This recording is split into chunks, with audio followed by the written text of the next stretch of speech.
Welcome to the Weber State Tech Show. I'm your host, Dan the Man Rabe. On today's show, we're going to go over whether it's worth it to buy or to rent the newest Mario game, and tell you what a DSLR camera is and why you want it. Tech Show, engage.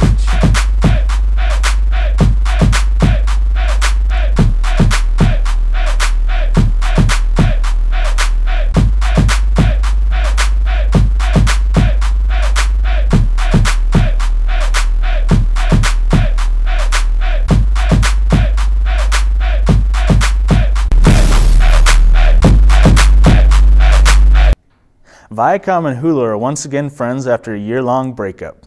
It happened last year. The online video provider dropped Viacom shows like The Colbert Report and The Daily Show with Jon Stewart. And also with it comes the return of those shows, plus shows like Jersey Shore and Mansers. But those will only be available on Hulu Plus, which is a $10 a month service. And this is one Guido who's not going to pay for that. Well, the news is that somebody stopped the internet. Was it supervillains, aliens, Egyptians? Well, that's right. The same people who invented mummies stopped the internet. How do you ask? By ordering all internet providers in the country to shut down. The government pulled the plug on the internet, and with it they lost roughly $18 million per day. And with decisions like that, no wonder people are angry. And finally, the handheld market is about to get a whole lot more awesome. The PSP2 is coming out, which is currently codenamed the NGP. It was recently announced at a press event in Tokyo. Features you can expect on the NGP include a 5-inch touchscreen, 3G, Wi-Fi, GPS, you know the usual. It also features a touchscreen on the back, which would be super awesome. Sony also announced the PlayStation Suite, which will allow you to play classic PlayStation games on your Android phones. Now I can play Tekken 3 anytime I want. So recently at Iowa State University, a professor found that 1 in 10 gamers are 8 to 18 are addicted to video games. And I'm 83% sure Ben Davis, the host of Warp Zone, is one of those kids.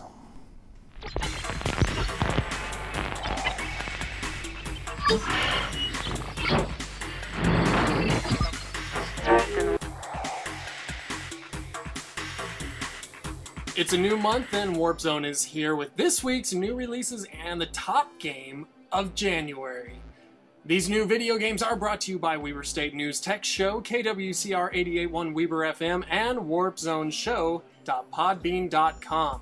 Beginning with the sequel, Bionic Commando Rearm 2 hits the PlayStation Network and Xbox Live Arcade this week. Bionic Commando was a well-loved NES classic, and the first remake brought a whole new audience to the days of 80s gaming with a graphic and sound update. Rearm 2 continues the gameplay and graphics that people loved in the first game, but add one new mechanic that changes everything: the ability to jump. Warp Zone definitely says bye. Next is the first Wii game worth checking out, Mario Sports Mix. In the tradition of Mario Kart, Smash Bros., and other Mario-type games, this game takes your favorite Mario characters and pits them against each other in wacky versions of soccer, volleyball, and more. This is a family-friendly game with 4-player local multiplayer and plenty of wiggle and waggle to go around. However, minigame collections tend to get old very fast, so Warp Zone suggests rent. Finally for the week, Shadow Harvest Phantom Ops hits the Xbox 360 and the PC. Taking place in 2025 for some reason, this shooter takes players through 3 nations ruled by dictators and tasks them with taking care of their weaponry. Players must destroy their weapons and bring peace to the world. To me, it looks like Call of Duty Black Ops in the future, so Warp Zone says pass. January is over, but the reviews are in from this month's list of games, and if there is only one game worth buying from January, Warp Zone says Mass Effect 2 for the PlayStation 3 for its immense value. So that does it for this week. Be sure to visit WarpZoneShow.podbean.com for more new releases, news, and discussion. Until next week, now why can't modern role-playing games be as good as Earthbound for the Super Nintendo?